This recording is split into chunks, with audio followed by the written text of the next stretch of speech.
I don't know it will help or not.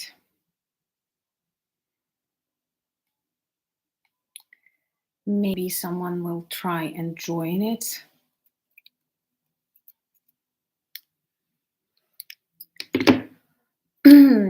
Hello, can you hear me? Can you hear me now? Thank you so much, and please forgive this problem. I don't know because I did not change anything. I simply restarted the connection. So perhaps it was not my mistake, it was a mistake of a browser or something like that. Once again, I'm really sorry that we had to jump from one to another. Thank you so much for your patience. It seems like the system is constantly training my nervous system. Thank you once again for coming back. Oh, we are 127 in a really quickly moment, and I'm sure Martin and Spencer kept you busy.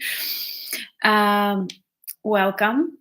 I am very happy and excited to see you. And honestly, perhaps I will start with a joke then. I don't know if I've told you once, but at the very beginning of my YouTube, I remember watching some people. It seems to me it was a girl from Japan, and she would often stream without speaking at all. It was her trick or something, and she had like maybe millions of views. But what she did, she was simply watching into the camera, drinking something, and so yeah, you can hear me, and this is really cool. Back from California, and thank you so much. So it was really funny because all she did, that lady on the video, she was looking at people just like that. And I felt very similar at the beginning. So I'm sorry, perhaps that was a glitch of the system because honestly, I did not change anything, simply rebooted our stream. We are here to gather a community of friends, and I'm super happy to be able to speak to you. Greetings to North Carolina, and sending you much love and also much gratitude to Martin and Spencer, who are with us, who are always with us, and who are a great part of us. So hopefully, um, they are back. I'm looking for the messages too. Good evening, everyone. Virginia and Zoe says meow. Greetings to Toronto, to New Zealand. I know it's really early in Australia and New Zealand, so I'm super excited that you guys join us. And Spencer is back, and I'm sure Martin is here. And soon they will start cheering you up to like, because there are 290 of us already in this chat and not that many likes yet. So, a Sunday morning in New Zealand, somewhere it's still Saturday evening, and I'm really glad to be with you. Actually, greetings to Texas and to Denmark, which is a very special country for me right now, and to Oblast of Nice, which is always very nice. I have slept once on the shores of Nice. It was a tour when I was a student, and I was so tired, with this night drives that I fell asleep on this very beautiful beach in the Nice. And I remember people telling me, "Oh, you're crazy, you've come to Nice, you're not supposed to sleep there." But I felt so blessed, and I slept for an hour or something, and I woke up. It was end September, beginning October, but the weather was still very good, and I felt so good. Greetings to Madrid and England and Quebec and many Tyrol oblasts. I know Tyrol singing. It's very beautiful cultural heritage. And thank you so much, guys, for joining today's evening. And I'm ready to answer many of your questions. And Jake Bro is here. Hopefully, Jake, you've joined us after my um, misunderstanding with microphones and other stuff. It feels like every time I go live, there should be something like you have to overcome obstacles to enjoy the conversation with you, beautiful people. So, uh, uh, thank you so much, Jake. And hopefully, you're getting ready for Christmas or other holidays that all you celebrate, and the mood is really good. I'm very, very glad to see all of you. Greetings to Belgium and Ontario. Thank you for the sponsorship that you're giving, and I'm ready to answer your questions. This period was a bit difficult for me with my trip to Prague. Prague is beautiful and so many beautiful. Thank you so much for buying me coffees. I have cola with me. And thank you so much for all of your wishes and greetings. And my trip to Prague was really exhausting. Actually, it's really far away from where I live, approximately 1,000 kilometers in one direction and 1,000 in another. The city is really beautiful, decorated with New Year trees, and I actually think that Prague is one of those perfect Christmas cities. But if you're coming to work, it's complicated. And also, I got a cold or a virus, something like that, which affected me extremely negatively because I felt really bad and like everything was not that nice, like everything, body and mind is super connected. And some of you who are very sensitive actually noticed that I've been a little bit um, thank you so much, Scott, for buying me coffees and coming back to the stream, which is not that great, but I'm afraid to touch anything to spoil anything. So hopefully we hear everything. So, and I was like, we had a very serious program in Prague for social media influencers. We visited Radio Free Europe, which is Radio Liberty. They joined together. It was officially launched by CIA back in times of the Cold War.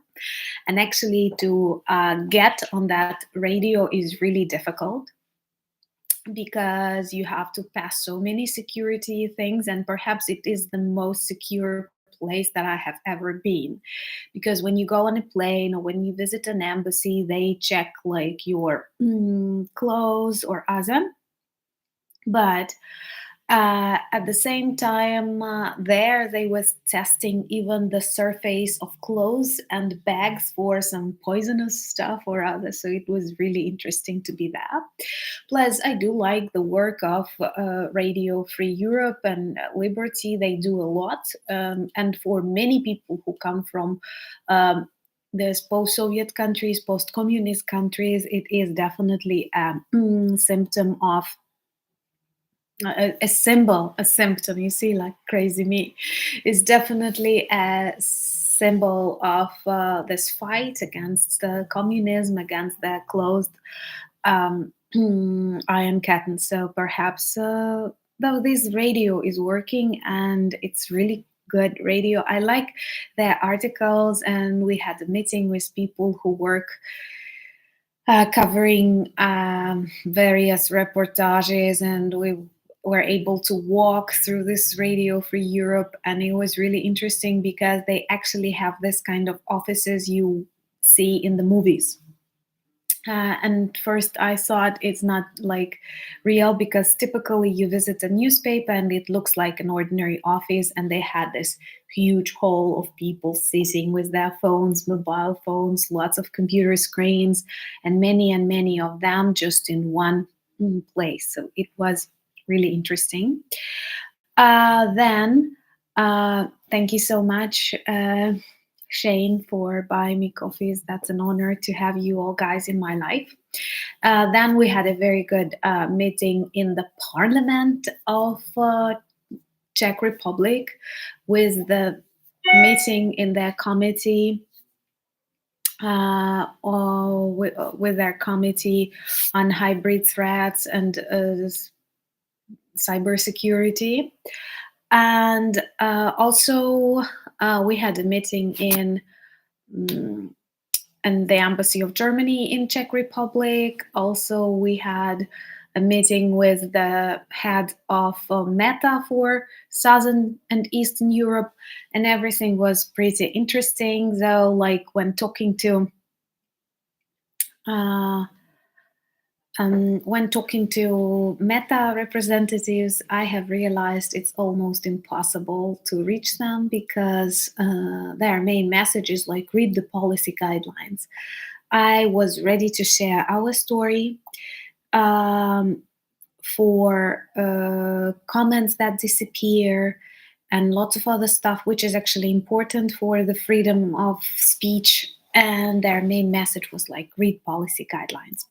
I know many of you, especially those who are my active commentators, tell me about the disappearing comments. The situation is bad because my comments disappear, and sometimes I give you an answer and then I see, oh my god, this answer has disappeared. Thank you so much for all the sponsorship that you give to people. And oh my god, Johnny, it's just cola, but it should have been cola and whiskeys. Thank you so much for the coffees and for the continued support, because so many of your names, so many of your places, like friends from Shabana Lake, so many of your phrases that you repeat, they are in my heart, very close to me, and like your friends. And when we have these problems with communication, I get super furious, and I'm always very disappointed when I see they are not reacting. And like believe me, I also have a friend who helps me with digital security now after this like comments disappearing and other stuff. And what I see, their main message first, it happens all the time, we are sorry, but it may be some hate words or other stuff, and I know that in the majority of cases we don't have such things. Also, they tell the very last thing they gave me an advice: you have very complicated content, so switch to something more positive. Thank you so much, Run Forest, for buying me coffees and being a friend. And thank you so much, Johnson, P. Johnson, and GDX, for your support. This means the world to me, and this adds strength and inspiration, because sometimes it's really complicated. And like I was really furious when I received this advice, like switch to lighter content because you're talking about war, and that might be a reason. I do understand that the world.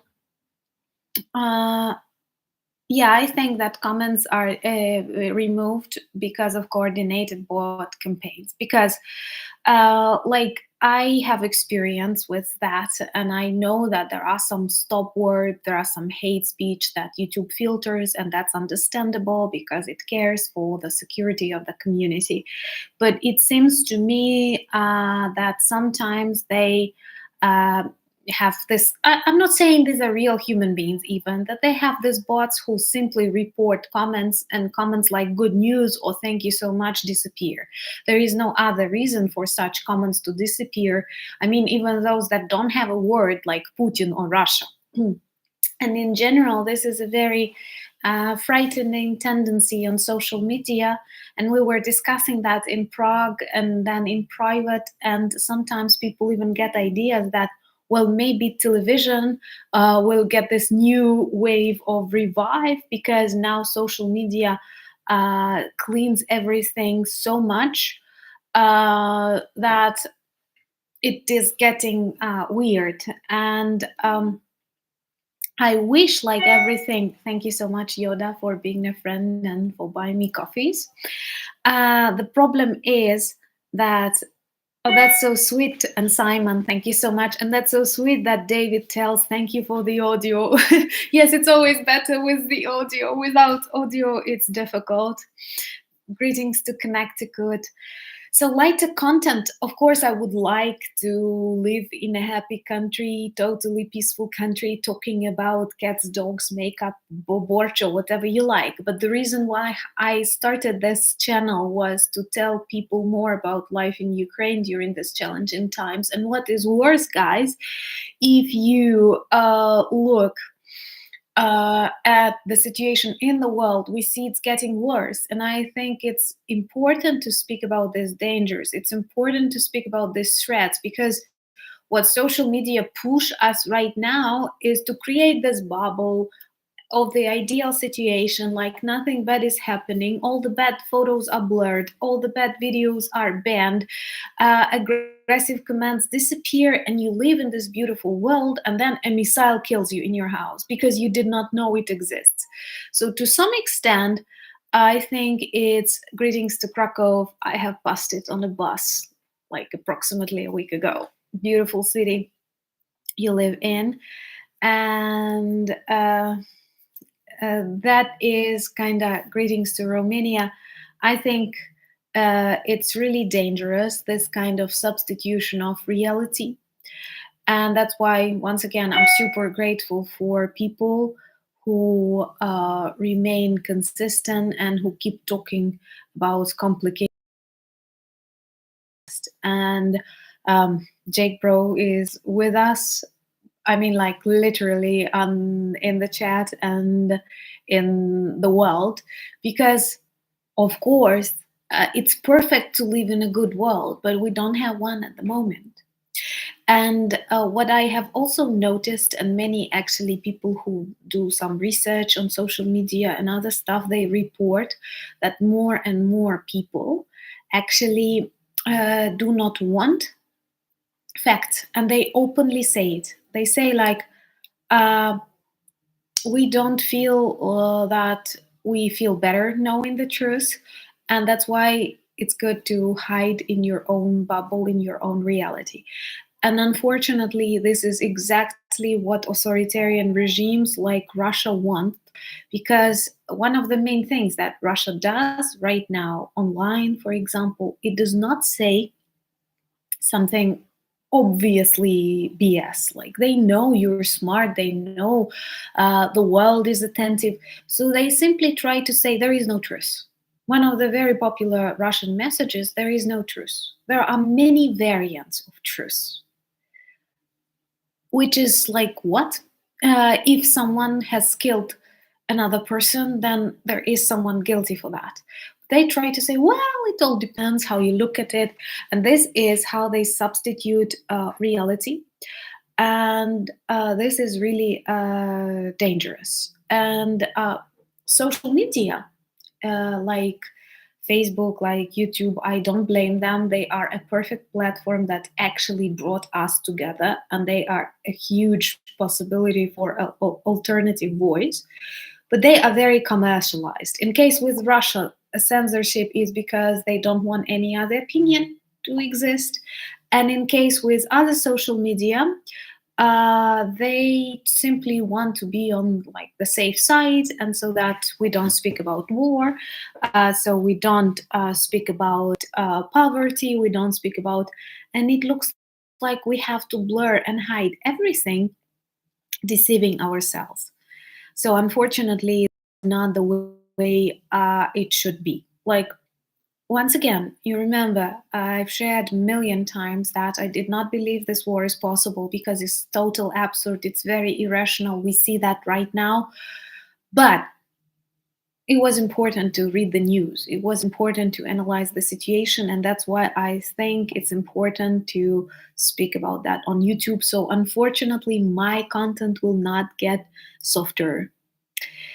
So no, I'm just making it like wrapping it all up. So, in general, the trip to Prague was extremely educational, but at the same time, once again, I think I've caught a virus or something like that that led to an extremely negative worldview. And with all this hackers attack on Ukraine, with no connection, with no good news, with all the quarrels in the world, like in the US, in the EU, with Orban and Polish truck drivers uh, blocking the border, and I was driving past this like trucks, and I know they say they don't block military stuff, but they do because it's a huge queue and everything, and you feel just like really bad about that. And then I felt a bit better when the European Council decided they will start accession talks with Ukraine. That is very important from the symbolic point of view. I do understand it will not solve uh,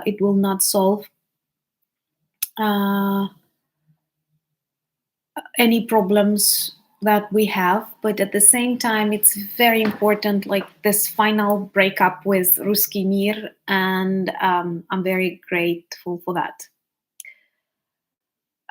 Well, can you hear me? Because I see some messages about that. So, um, yeah. Okay, thank you. So, I'm ready to answer maybe some of your questions because I'm talking too much, and I'm not like, I'm really eager to answer some of your questions. Beautiful raccoons, beautiful raccoons.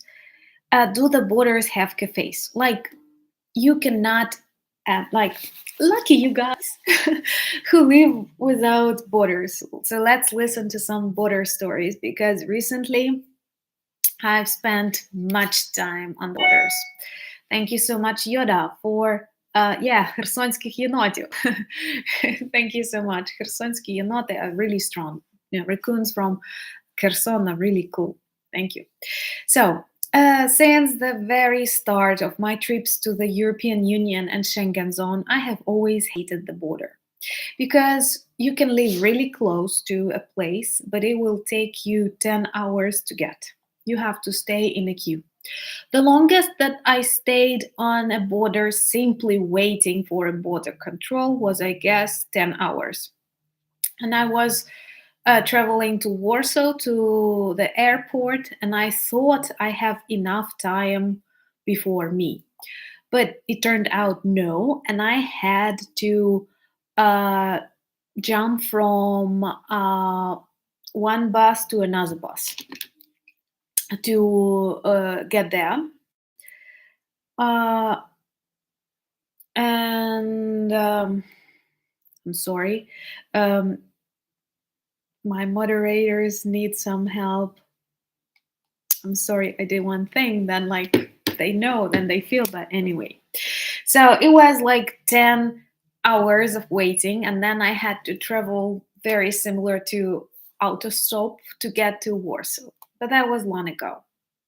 Every time when you cross the border, you have to prove that you are going to return back. And there are different things, they are not very well like limited. So if you get on a good border control, they will have no questions. If you get on a person with a bad mood, you can have troubles, because they start checking if you have enough money to spend a week, for example, where you're traveling, or is your invitation like real.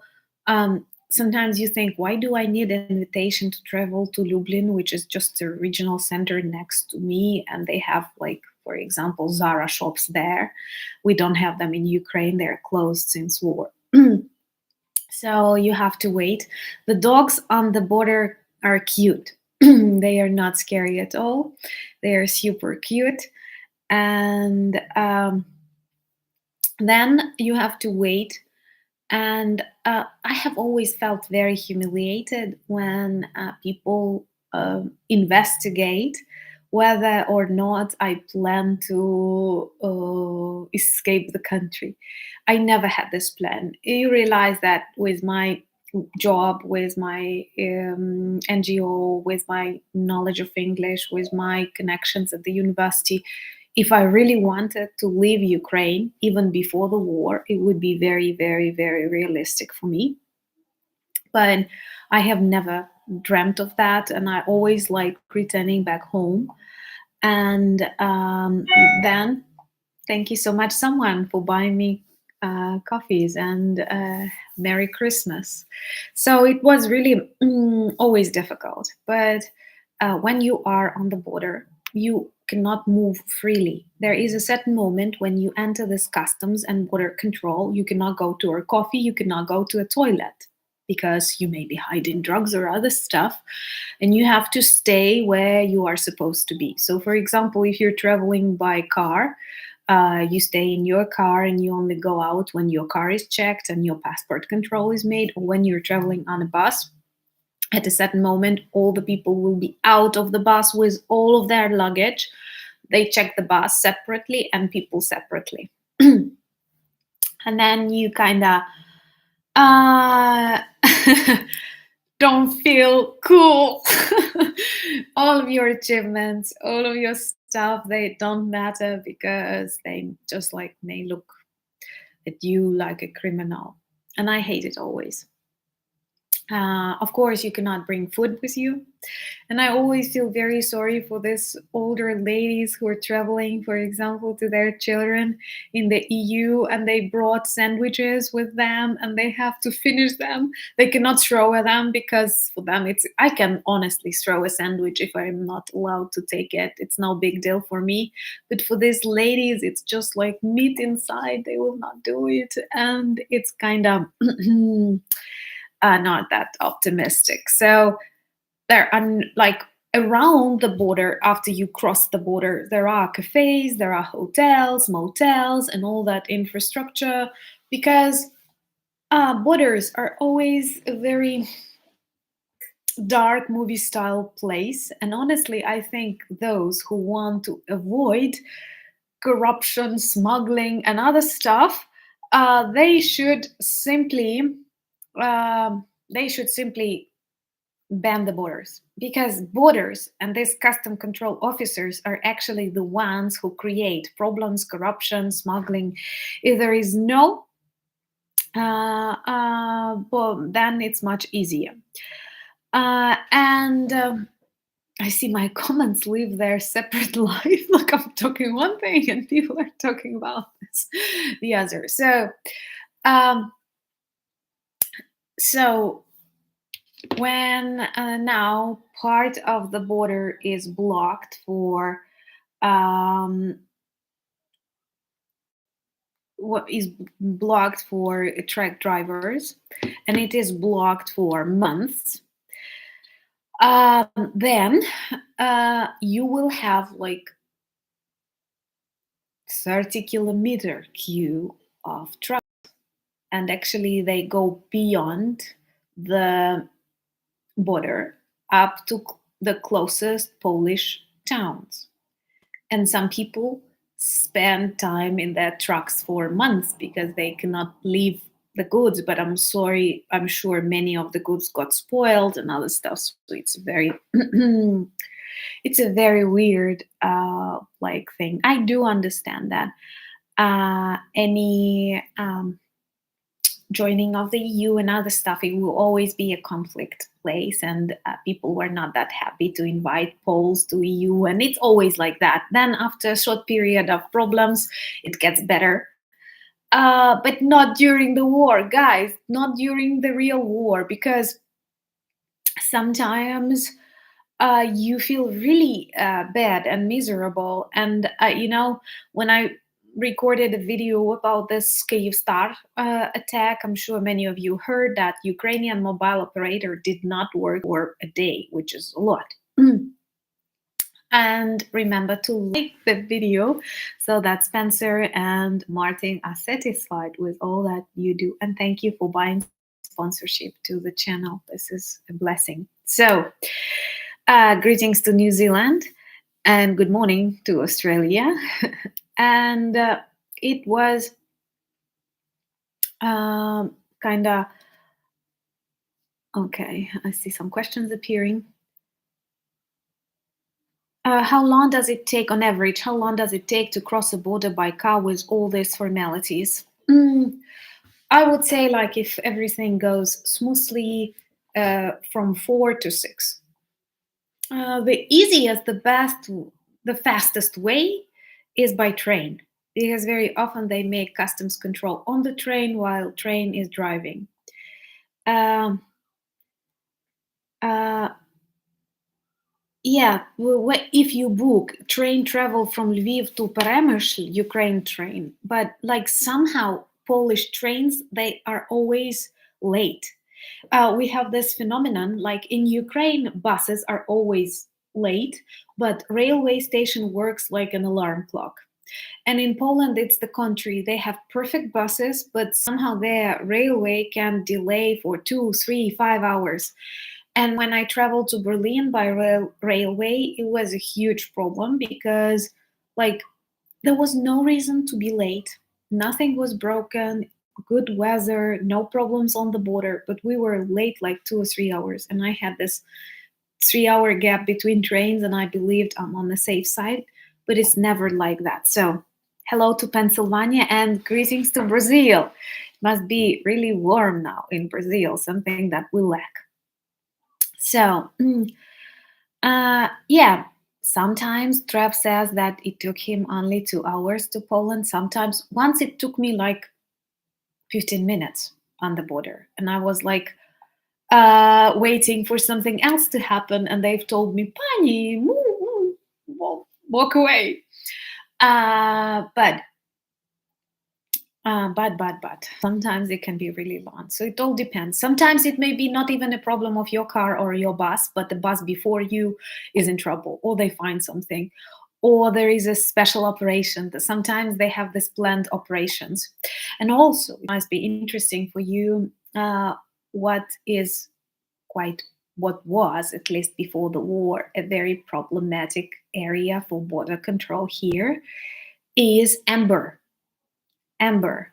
It's both in Poland and in my region and in close regions next to me. Many people dig amber illegally and then smuggle it to EU, and then from EU they sell it to China, for example. All of that is quite illegal, and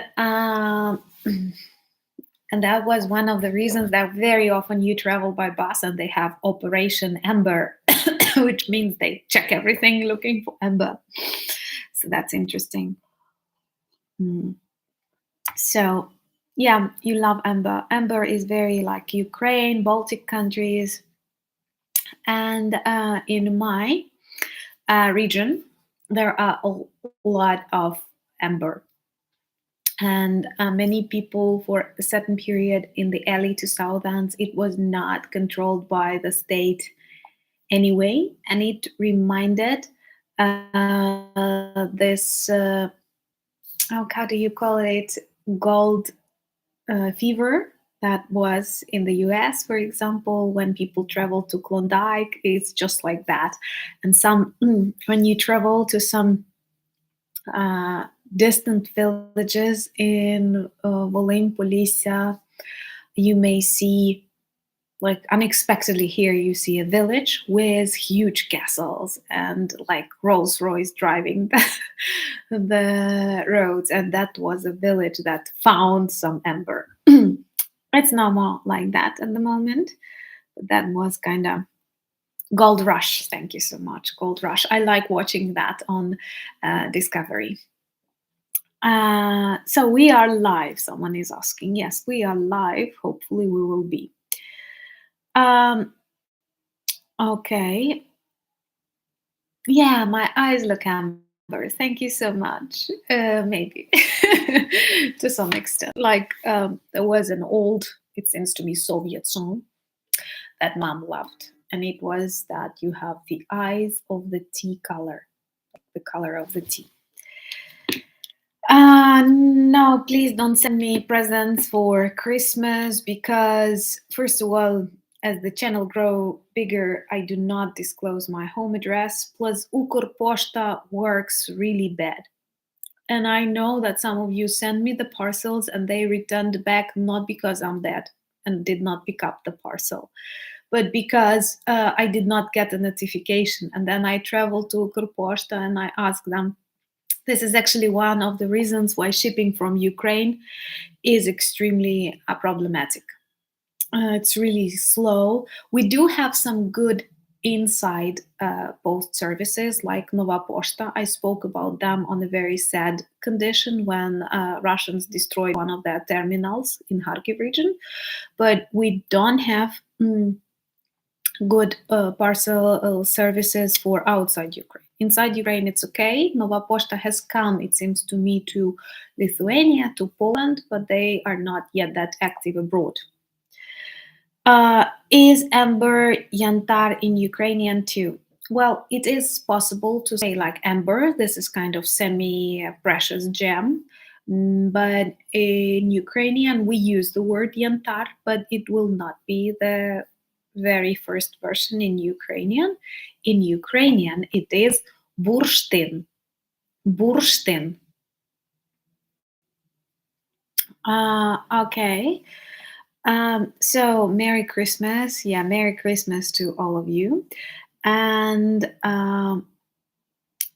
then there was a question, when do we celebrate Christmas? We celebrate Christmas with the majority of the world this year on the 25th of December. We were practicing that for a couple of years already, which is a totally logical switch because like we live according to the modern calendar, but somehow we celebrate it together with Russian Orthodox Church according to the outdated calendar. And now it's just like a switch to something normal.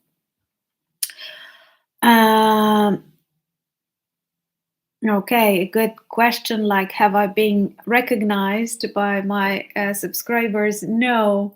Like, I've been recognized by one subscriber in Lviv on the volunteer kitchen when we filmed the videos there, and it was very sweet. It was Peter from Switzerland, and we spoke for a while, and it was super sweet. And also, I have met with some of the subscribers, but it was like intended. But no. Well, we are a big community, but not that big community. Anyway, it's always a blessing to meet you. Olena Bilozerska is alive, and I would not say still alive. She feels okay, as I understand, and hopefully will be okay. What are the Ukrainian youth forces? I have never heard about that because, like, in Ukraine, that in Ukraine it's impossible to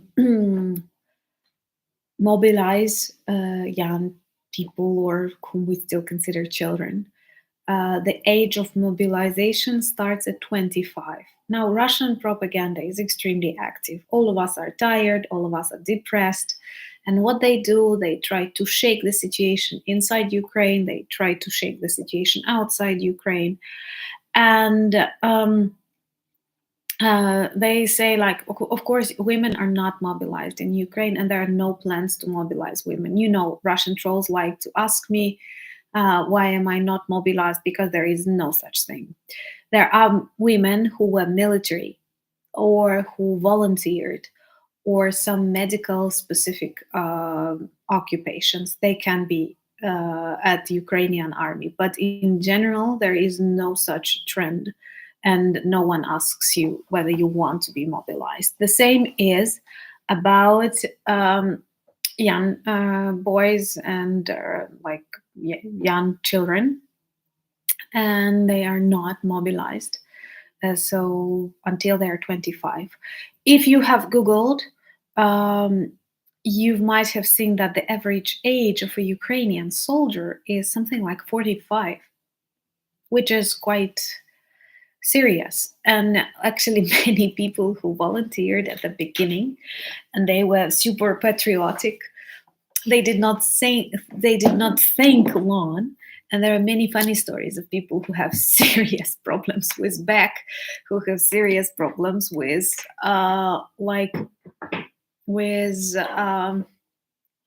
had blood pressure, for example, and Ukrainian army accepted them because, like, it's war. You accept almost everyone who volunteers, especially at the start of the invasion when you don't know what to do, and it's kind of so it's not. Well, a question about in Israel is normal for women to fight. Well, in Ukraine, we have more than 30,000 women in Ukrainian armed forces. Since the start of war in 2014, many volunteered, and Ukrainian army is changing. And I think it's extremely important for women to be also present in the army because they change and they improve a lot. But I also think it's extremely important to train everyone, and that unfortunately, Russia will remain our neighbor for centuries, even if it collapses and reshapes itself. But we have to be prepared and we have to be well trained, and that's why there are lots of things that we have to know. So I do think having an army preparation for everyone would be good. Maybe not a classical army of a year or a year and a half, but like half a year with, I don't know, from 9 to 6. But when people are introduced to basic shooting skills, hiding skills, tactic medicine, and other stuff. But so in general, it's okay to be prepared for everyone. Yeah, I know that women are one of the best snipers, and you've commented that too. And that's it. Have you experienced your corruption in Ukraine? That's a complicated question because, once again, what do we understand as a corruption? I think that corruption is present in the majority of countries. I am sorry, someone keeps asking me about the Hungarian politics, like it's an example of the corruption. What Orban does is a super huge corruption. How many German huge companies continue working with Russia despite sanctions is an example of corruption. I do not quite understand how Merkel managed to demilitarize, for example, Germany or some other things. So, unfortunately, corruption is a global problem. Is it present in Ukraine? Yes, definitely. Many, especially post Soviet societies, were super poisoned by it because communism wanted to equate everyone. You know, it's impossible. And then people start deciding. And when people start deciding, corruption appears. but, but I would not say it is such a problem as now Russia tries to bring it on global media so that people stop supporting Ukraine. For example, they like saying that like Zelensky has become a millionaire and started shopping in Paris. Well, first of all, she did not shop in Paris because she's not that even stupid. Even if she wanted, she would not do it like that. Second, surprise, Zelensky was a millionaire before he became a president because he was, I'd say, one of 3 or 4 most popular people in Ukraine, having his own TV production company, creating films, traveling all over post-Soviet environment. So he was rich and he had houses and he had like, he could buy his wife a purse that costs like $10,000, for example, before he became a president. Many actually in Ukraine were joking that why do they need it? Because they definitely had a better lifestyle before becoming a presidential couple. When you look at the way he looks now, he's extremely tired and all the other things. So, of course, Ukrainian society is super active and it controls everything. And one of the foreign journalists during the interviews that we had for a documentary actually told me that whenever you open a Ukrainian newspaper, you read a scandal, corruption, a scandal, fired, a trial, and so on, because we're actively working on that. And what Russia does, it tries to persuade nations that you should not help Ukraine because it's a corrupt country. And we hear that from the mouth of Russia. where everything is controlled by oligarchs, and you will find no cases about corruption in any newspaper or in any court. They are totally satisfied with that. And so, have I encountered that?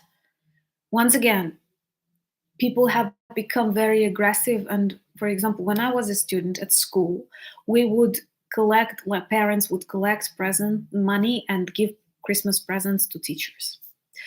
And now it is considered corruption. Did I do that? Yes.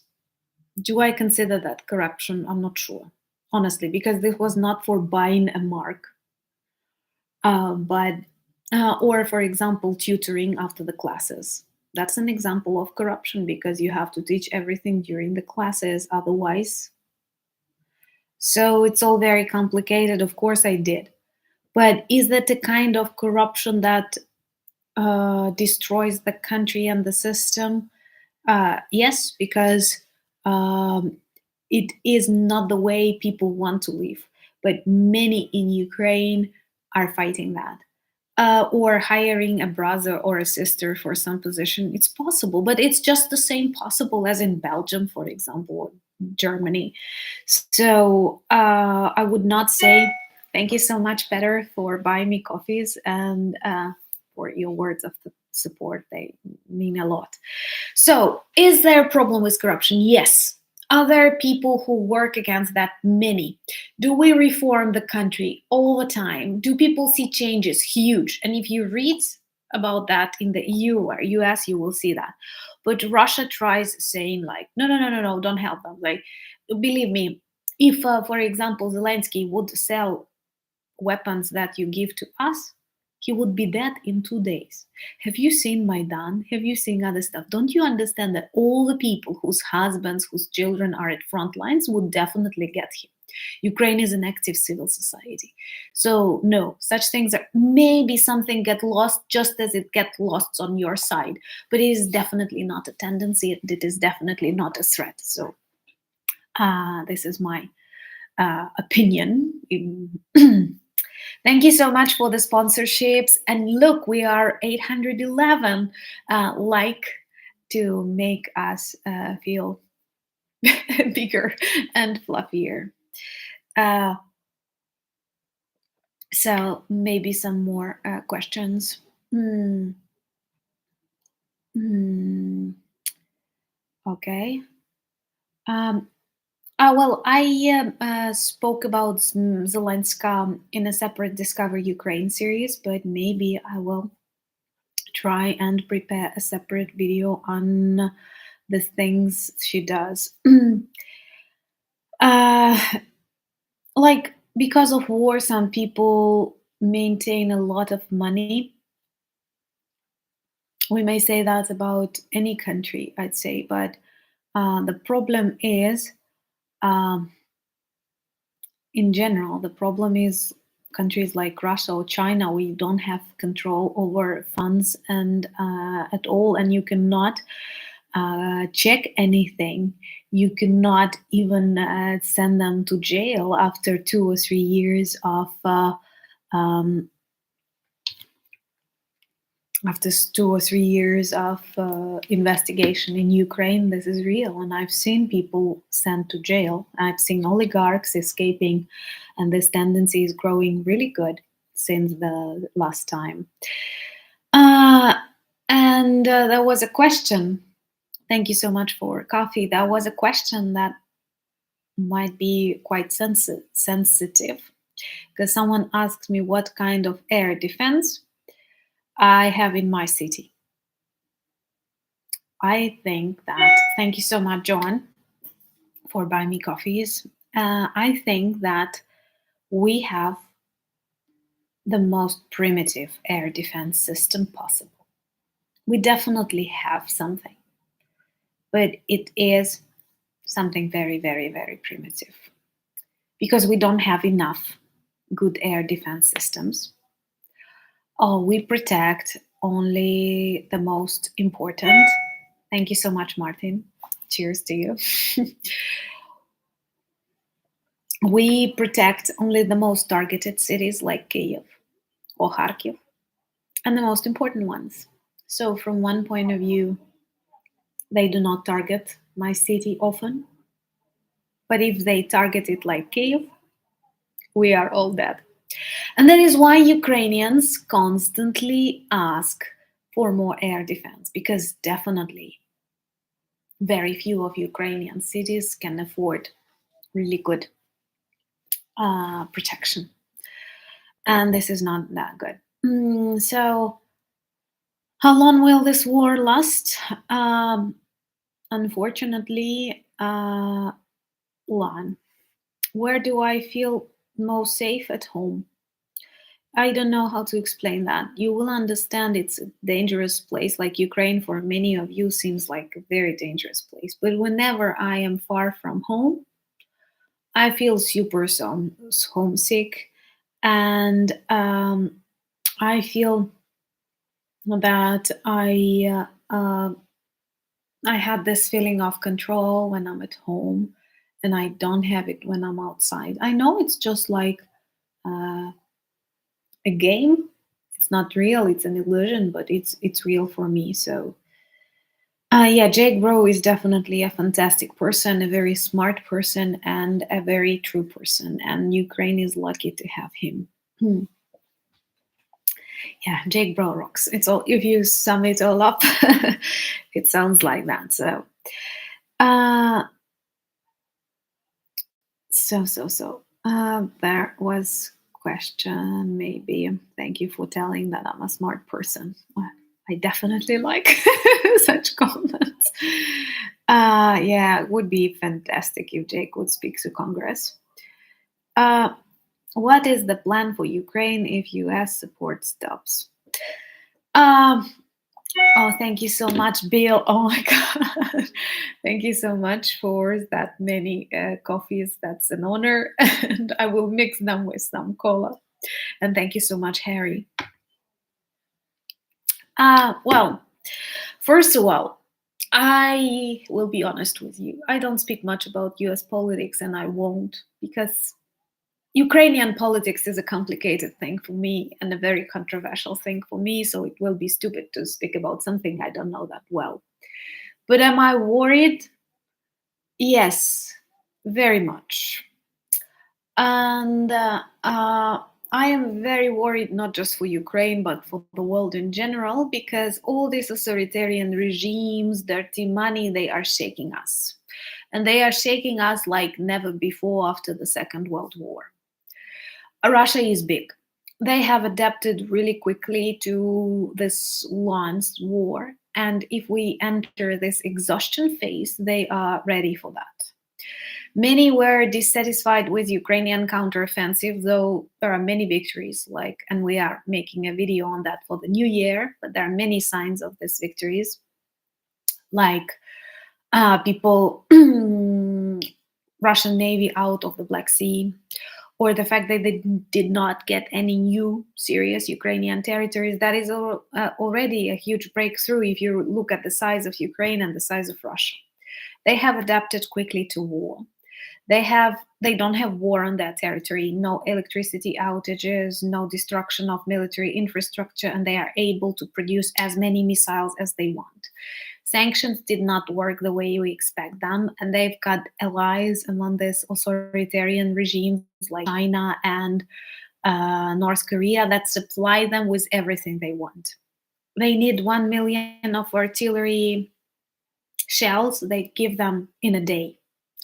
We need F-16s, and it will take like a year and a half for us to get them. I understand that's the procedure, that's the training, but you have to understand that during this year and a half, they were vital for some cover up from the air.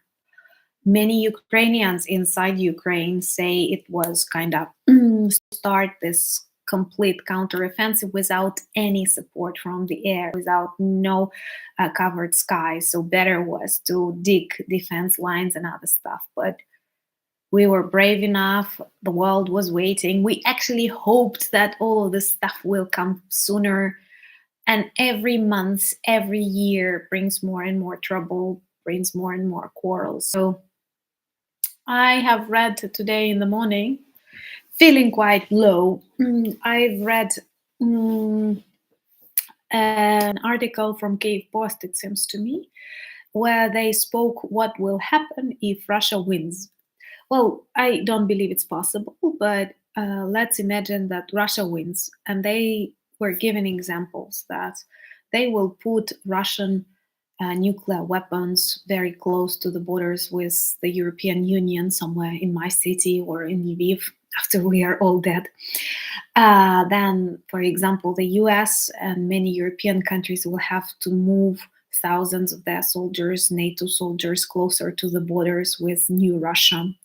They will definitely mobilize Ukrainian soldiers and make them fight for the Baltic or Poland. And it's a huge problem. And it will be so expensive for the US and for the EU that it is definitely much better to sacrifice 1% of the budget or something, invest in a good country that is fighting for good, and then have this good country forever protect you from that evil. It is cheaper. It is indeed cheaper. I don't let myself, I'm a polite person, I don't let myself speak about all the support that we get, and that in majority of cases, this is something you already do not need. And all this billions of dollars that are spent on Ukraine, the majority of money actually remain in your countries for your new weapons, and we get scrap metal. And people sometimes get angry when Ukrainians return some of the Leopards that do not drive. But that's the reality. And it's not just like we are consuming everything and giving nothing back. We are investing the most our lives. No one would like to be in the boots in the trenches. These people, they were not soldiers at all. So this is, if I could give you half of my income and send war not out of my country to your country. I don't name your country. Let's imagine it's a desert island. If I could send war to a desert island for a half of my income, but a possibility to sleep safe, a possibility to travel, a possibility to plan my future, I would do it. I don't have this option. It's in my home. It can be everywhere. It influences the life of my people. And unfortunately, that's the reality. And Russia tries to quarrel us, Russia tries to distract us, thinking that, like, okay, if we sacrifice Ukraine, it will not stop. Honestly, it will not stop. It's not just about Ukraine. If we give up our territories and negotiate some kind of peace with Russia, they will take it as a break for 5 years, for 6 years, and they will return back to take more, because that's the plan. That's the only plan they have. They don't need new emerging democracies, the strong people nearby. They live by destroying. And that's why, unfortunately, we don't have a choice but continue fighting. Uh, and I think it's honestly smarter to continue and support Ukraine, because you don't want it on the territory of the Baltics. You don't want it on the territory of Poland. You think that Article 5 will stop it. I thought war in Ukraine is impossible. And also, what they do, this evil Russian terrorists, YouTube hates it, they kind of cause troubles in our societies, in your countries, fund super right, super left parties, which is very unusual, like when super left and super right parties are united for Russia. This is kind of something that you could never expect. And that's a problem, because they are testing. And, like, I have people who try to support me, and they tell me, like, Anna, don't worry, this is elections. We are quarreling before the elections, then it will pass. I know, we do the same. It's very obvious that politicians rarely do what they promise during the elections, and you have to take it easy. You don't have to go deep into that. But Putin is watching. he also sees that Orban is helping him, that Slovak prime minister is speaking for them. They see that people in the United States are getting distracted by some serious problems, but but different, and they are working on that. They continue shaking. They like it. They like it at the moment. At the moment, to some extent, politically. Um, Russia is really strong because sanctions did not work out the way we expect. The plan, I know they are spoiling something, they will work, but the plan was Russia will not be able to produce more weapons to target Ukraine. Russia is okay with that. Russia even gets supplies from uh, China, from North Korea, and some details from some European countries. Let's face it, it doesn't work. So thank you so much. Like I feel like I'm spreading some very not that positive things, but we have to be realistic. Um, yeah, President Zelensky does not mobilize children to war, and he gets the support of the people. Uh, yeah, like everyone in Ukraine is super happy. Let's switch to that. That we are joining the European Union in some distant future, but honestly, it would be really bad if the decision would not be made because it feels like you're sacrificing everything. People write on the paper like democracy, freedom of choice, and other stuff, and we are literally dying for that, proving that all of these abstract things they are real. We did not give up. I don't want to be arrogant, but I think many could have given up. We didn't, and we're not going to, and it should be rewarded. uh, and it's important that we feel that people see us and people want us in the European Union sometime soon. So, greetings to Texas. You're joining us a bit late, but it's so good that you're here. And the same about like NATO. I think we should join it in sometime soon. Now, Ukrainian soldiers are traveling and getting trainings in different locations, and this is really cool for this exchange of knowledge. But they also say that now they are traveling to many countries, and in many countries, the armies are much weaker than Ukrainian, with more like Soviet style doctrine, because there are many countries in NATO that like they are not all France, US, and Germany. Thank you so much, Beth, and warm greetings to you, friend. Um, so this is to some extent also true. Like some countries, they did not have this preparation and this backup, and I do think, my dear Canadian friend, that NATO needs Ukraine. You were asking me, could I join territorial defense? Like, if the Russians come to my territory, I mean, like my region, because all Ukraine is my territory, including Crimea and half of Russia. But territorial defense now is not a separate unit. It's a part of Ukrainian armed forces. And all people who went to the territorial defense now mobilized and are soldiers of the Ukrainian armed forces. They don't have a free schedule. It was at the beginning that they could like go out on raids and stay at home and I don't know, have a easier schedule. Now it's not like that. Now you are an ordinary soldier when you are just like you are a part of territorial defense. Thank you so much, Brian, and cheers. I need a drink of cola. After the stream, perhaps I will add some whiskey to cola. I like whiskey cola. I'm sorry. Um, yeah, so sometimes I do feel a little bit sad because I am like all Ukrainians. We are exhausted, and you know, like when I want to share that with you, because typically on streams we have the closest people, the closest friends.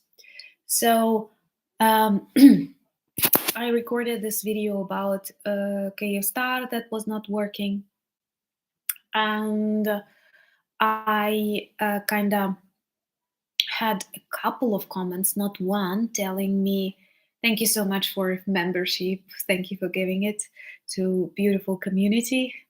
And people are asking, like a number of comments, that you shouldn't say that you're sad or something that negative, or maybe it's fear, because that's exactly what Russians want. You know, I am an optimist and I consider myself a very resilient Ukrainian. And there are many of us. But I cannot like speak that we have already won this war and everything is just superb. There are lots of really bad things happening, and that's my reality. And this war is not won at all. And Russia is doing everything to make this war long, to make people tired, to make nations quarrel, to cause lots of internal problems in your countries, and then to swallow Ukraine, then to take a break for a couple of years and continue. That is also the reality. So I have to speak about that, really. Thank you so much, Timmy. And when people say, no, this is just like, thank you, someone, for coffees too. That is kind of like, I do not, uh, I'm not afraid of this ability, honestly, especially way. Okay. Uh, anyway, okay. I can. Anyway, guys, I think it's a sign that we should finish because it is getting frozen. And for them not to spoil our evening, I will still ask you to like the video because we have almost 1,000 likes, and hopefully we can get 1,000. Also, when you can see me and you can hear me, I would like to thank Martin and Spencer for being friends. And they hear more of my um, pessimistic moments sometimes, but they also give me more of the optimism. So I'm very glad to have you in my life, guys. Also, I think we will stay in touch, but Christmas is coming, and I know you know that all Ukrainians are dreaming about peace, but peace only after victory, because that's the only way when we can be safe. Otherwise, it will be just a break and a continuation of more problems and other stuff. So for us, it's extremely important to win and then to finally get back to our lives. Thank you once again, someone, for coffees. And thank you for being such a wonderful community. I'm always grateful when you give me ideas of what you would like to see in the next videos. You know that I'm always honest with you, and when I feel low about something, I share that. Of course, we don't have other choice but win. And I'm very grateful that we have people like Jake Bro, like Vlad Wexler, like Arthur Ray, like Jonathan Pink talking about Ukraine, and many more whom I don't watch that actively, but at the same time, whom I am very grateful to. But you know that you are the most important people on the channel because you actually make it a community. And I had one interview with a researcher who works on YouTube things, and he kept asking me about subscribers and subscribers and subscribers, and I kept correcting him, friends, friends, and friends, because we are no ordinary channel. We're not talking about something light. We're talking about really complicated things that social media sometimes wants to blur or to clean. But we're united, and united we stand, because this is the only way to win. And we have 1,053 likes, and we have a very good community. There were many of us today. And yeah, good will always defeat evil. Thank you so much, George, for those important words. And many of you share good wishes for hugs to your oblasts and your regions. Thank you for being with us in the morning, in the day, in the evening, and that is all very valuable. And let me know in comments below the videos from time to time what are the other topics you would like to discover about Ukraine. And we have to stay united, as this is the only way to win this war. And we will, right? So thank you for being friends. Much love to you, and Slava Ukraini.